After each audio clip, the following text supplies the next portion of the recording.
Hi guys, and welcome back to the channel Held Dominance. Anthony here. Please remember to like and subscribe, and also click that notification bell if you enjoy what you're seeing and if you want to see more. Coming up in today's episode, the Anzac round concludes as we see 3 games with heartbreak, ecstasy, and a whole lot of sarcasm. Some news on the new contract signed at Penrith Panthers, and highlights of the Bradford Bulls versus Featherstone Rovers game, as well as my fill-in match reports. So we start our episode with our continuing coverage and reports of the Anzac round, the round 7 of the NRL's 2022 season. And we start with Penrith Panthers home game against the Canberra Raiders. Both sides have got completely different form charts, as the Penrith Panthers are the only side unbeaten in the NRL so far this season, while Canberra Raiders have only the 2 wins from their 6 games going into this match. This meant the Canberra Raiders go into the game with quite a few changes, while the Penrith Panthers make a couple themselves, but nothing too much. Penrith Panthers have Ivan Cleary has named an unchanged lineup to the side that beat the Broncos last week. Nathan Cleary was charged with a grade 1 dangerous contact tackle on Billy Walters, but is free to play after escaping with just a fine. Dylan Edwards was given an early breather in last week's win and will play, so no changes to that squad. The Raiders are without skipper Elliot Whitehead after he suffered a deep cut to his mouth in a training collision with Ata Moriata. If Moriata wanted more game time, he could have just asked. That was during this last week. Whitehead suffered damage to his upper gum and teeth. I showed him gruesome pictures on his Instagram account. He will need at least a week to recover. His place was taken by Hudson Young in the second row. A couple of back changes with Jordan Rapana replacing fullback Chansey Nicole Clodstadt, I'll eventually get that name right, who moves to the bench with Xavier Savage coming onto the wing. Harry Rushton is in line for his NRL debut after being included on the bench, with Emery Guller dropping out. So that's good news for the young Wiganer. While nobody in this stadium, not even the bleediest, greeniest fan, gave Canberra hope against their almost invincible Panthers at Penrith Park, the Raiders showed some sign of fight. After another inexplicable fade out against the North Queensland Cowboys last weekend, Canberra's defence held firm for the first half, only conceding 2 tries through Stephen Crichton and Isaiah Yeo, and getting one back through Joseph Tarpenny as they went into the sheds 14 points to 6 behind. In the second half though, Penrith seemed content to be patient and wait for the weight of possession and defensive workload to wear Canberra down, so they could run up a cricket score in the final 20 minutes. That's exactly what happened. While Canberra resisted for the first 15 minutes, Crichton's second try shattered the green wall, and it didn't help that Penrith's suffocating defence meant Canberra had almost no ball inside the Penrith Panthers half, and only 39% possession overall. They'd also made 133 more tackles, with 402 for the Raiders, while 269 was made by the Panthers. Then the ruthless Panthers put their foot down with tries from Taylor May, his 8th try in 6 games. Crichton scored a hat-trick, and a try for Vilame Kikau blew out the margin to 30. While it didn't reflect Canberra's bravery, it did reflect how dominant the Penrith Panthers were. The biggest controversy was the joyous Penrith fans mocking Canberra's Viking clap during the second half. Depending who you ask, this is either arrogant or insulting, or just a bit of fun. I just call it banter. Let them do it. Because if Raiders win, they can do it all the way through the game. So it's not too bothered about that. Regardless, the Raiders coach Ricky Stewart was in no mood to discuss it in his brief post-match post-game press conference, which will fuel a week of Grumpy Rick clickbait on social media. Speaking of Canberra, they slumped to 15th and must win games against New Zealand Warriors and Canterbury Bankstown, followed by a nightmare quad of Cronulla Sharks, South Sydney Rabbitohs, Parramatta Eels, as well as Sydney Roosters. To be frank, if Canberra can't at least beat the struggling Bulldogs, they deserve their first wooden spoon in 40 years. As for Penrith, they're still unbeaten and have won 21 straight wins at Penrith Park. They also seem seemingly heading to the top 2 finish, another one in the last 3 years. There's a big test. Their big test will be rounds 10 with Melbourne Storm and 11 with the Roosters. There has been rumours as well that the Panthers head coach Ivan Cleary, if he got sacked, would spark a release clause for Nathan Cleary. He will be able to cancel his contract if his father was ever sacked. It's all rumours at this point and conjecture, but a few sources down in Australian press seem to back up that report. So we'll have to see what comes of it, if it ever does. But anyway, it was a good win for Penrith Panthers, 36 points to 6 against the Raiders. Now that we've done with Sunday's games, we now move on to Monday's games, as we see two sides that are kind of middle of the road at this point, with one team needing a win more than the other, but the other team needs the win if they were going to have any aspirations of joining the playoff picture.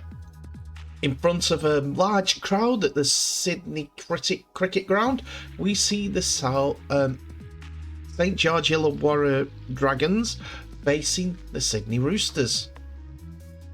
While the Roosters are 5th at this moment in time through 4 wins in their 6 games, they are not keeping on pace with the likes of the Storm, the Panthers, Sharks, in ways that their attack is a little bit clunky. And on the Dragons side, they've got 2 wins from their 6 games, a middle-of-the-road contender if anyone could see it. So who's playing where and for who? Well, first of all, the Dragons.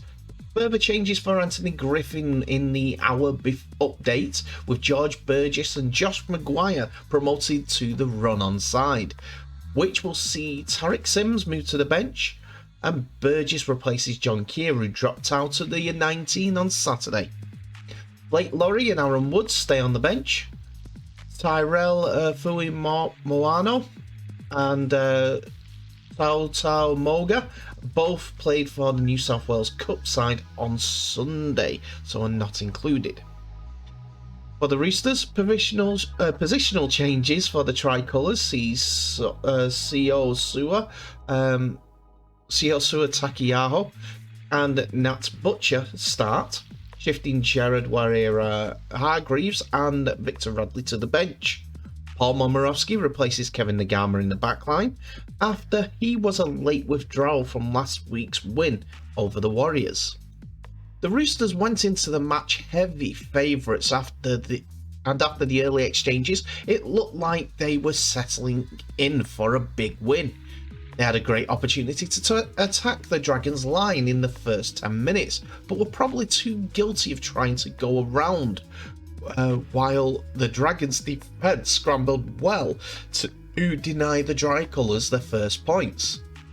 The Red Beam managed to hold the line, and on their first chance down the other end of the field, Francis Molo walked through the Roosters' middle defence and ran it under the post.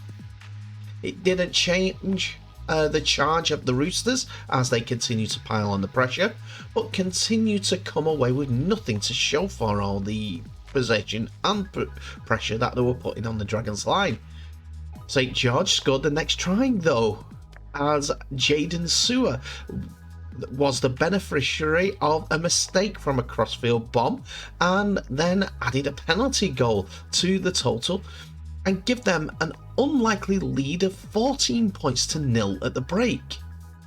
The Dragons came out into the second half without Jack Bird, and only minutes into the second half they lost the second row of Jaden Sewer.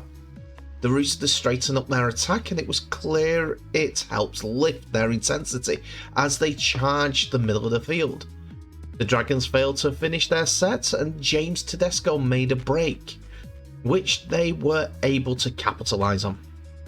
They followed the break up with the long shift to the left, where Sitili Tupanoa got the Roosters on the board with their first try. Must say Tedesco went quarter of the field with his arse hanging out. The Dragons went back on the attack quickly afterwards, but weren't able to string together cohesive football to threaten the Roosters or pile on any pressure. The Roosters looked certain to score on numerous occasions, only to be kept out by costly mistakes and desperate defence from the Dragons. Mistakes from the Dragons kept inviting the Roosters into the match, and they got within 2 points with a try from Joey Manu, who, along with James Tedesco, came alive in the second half. The match was set up for a grandstand final 10 minutes, with the Roosters chasing the points. They set up shop at the right end of the field, and the Dragons struggled to make any meters in attack, and just managed to keep the Roosters from crossing the line. A tight 40-20 call from Ben Hunt gave them a fresh attacking set and a chance to run the clock down. The Roosters were given the final minutes to score the match-winning try, and only desperate defence managed to prevent them from sealing an exciting victory. But it was the Dragons' day as they went out winners, 14 points to 12 at the SCG.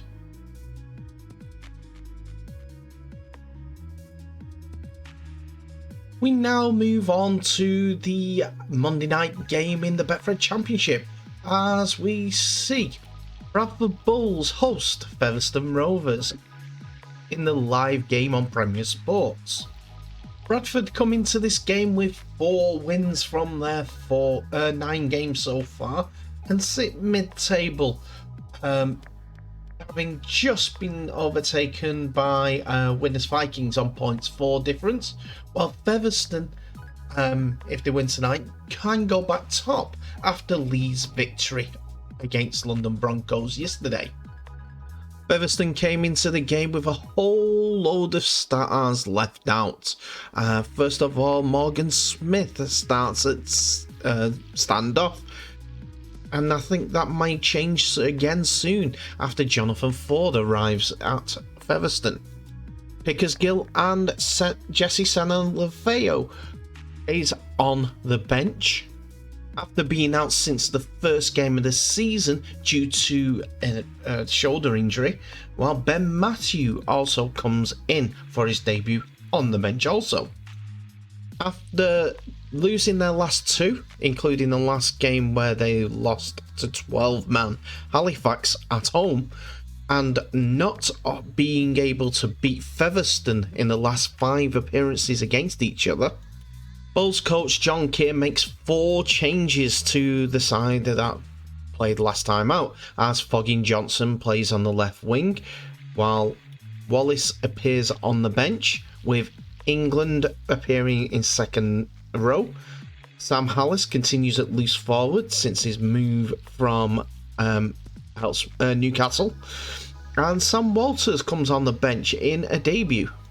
Early warning signs for Featherstone as Bradford had come to play, as the ball gets pushed out to Dawson, who takes out the cameraman, before Bradford go over the line as Dawson gets the ball back inside for Hall. Elliot Hall gets his first try, the first try for Bradford, which Depp Patton adds the extras to for 6-0. Let's see it better. Lily enters the line and Dawson gets the ball back inside. Keith passes it on to Hall, who dives over the line through some lackluster defence from Featherstone. Dawson Jones's effort there to get the ball back was fantastic. Correction, Depp Patton did the conversion, but it was the 8th minute, and 9 minutes later it was Ben Halliwell who got the try for Featherstone Rovers, which made the scoreline 6 points all after Craig Hall added the extras. On the 25th minute though, it was an extended scoreline for Featherstone Rovers as Halliwell went over for his second. Riley Jacks finds Halliwell in some space on the left edge and on the last tackle, and he dives over for the try. Craig Hall adds the extras to make it 6-12 to Featherstone, and that's how it stays until half time. After the half-time break, it was Bradford who got on the board next as a high ball was teased and caught by Fogging Johnson, who scored on his debut, and as well as Depp Patton adding the extras, made it 12 points all, with a good game getting together. But Featherstone came back, and in style as well. Close to the try line of Bradford, Jesse Senlofeu gets his hand free and offloads to Mark Corella, who goes over just left of the post for the first try of the half for Featherstone, which means that they're 16-12 up, which Craig Hall duly converted. After this, it was the Riley Jacks show, as he is at dummy half, deep in the Bradford Bulls back line, right near the line, and he darts from dummy half to score his first try of the night. Craig Hall adds the extras, and now it is 24-12 in the Rovers' favour. After a little bit of ingenuity, Jack Bussey looks like that he's being pushed out of touch, but he passes back on the inside, which finds Riley Jacks once again for Jack's second of the game. Great effort by Bussey there. Craig Hall missed the conversion unfortunately, and now it's 28 points to 12 going into the final stages of the game. Bradford though were not done, as it was AJ Wallace who went over for the next try.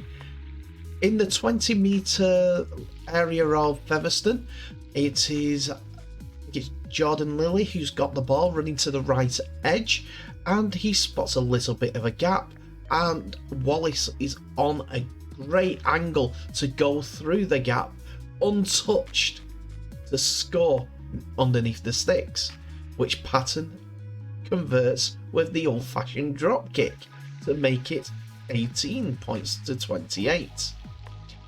But the last say goes to Riley Jacks, as he gets his second hat-trick in 2 games as he goes over for the try. What happens is, Jacks is again scheming near the line, and he darts away through the would-be tacklers, to score his hat-trick and give the Bradford Bulls their lead, an unsurmountable lead going into the final moments. And the final whistle is blown, with a final score of 18-32 in Featherstone's favour. They got back to the top of the league. And we come to our last Anzac round game, as we see a game with a lot of tries, a lot of injuries, some exciting play, and a second half performance to forget about. we see the New Zealand Warriors going to the Melbourne Storm to try and get both sides up the league, if either come out with a victory. The Melbourne Storm are chasing down their bitter rivals, the Penrith Panthers, as they have one defeat from their 6 games, despite some great performances along the way. The Warriors, though, are middle of the road in every sense, as they have 3 wins from their 6 games, and are looking to get their season a foothold so that they can push towards the playoffs. Now here's the teams. No changes to the starting side for Craig Bellamy outfit, but one on the bench, which saw Chris Lewis coming in for Tyron Wishart. Ryan Pappenhausen will play despite an ankle injury from last week, and the Bromwich brothers return after a COVID layoff, with Jesse starting at prop and Kenny in the back row.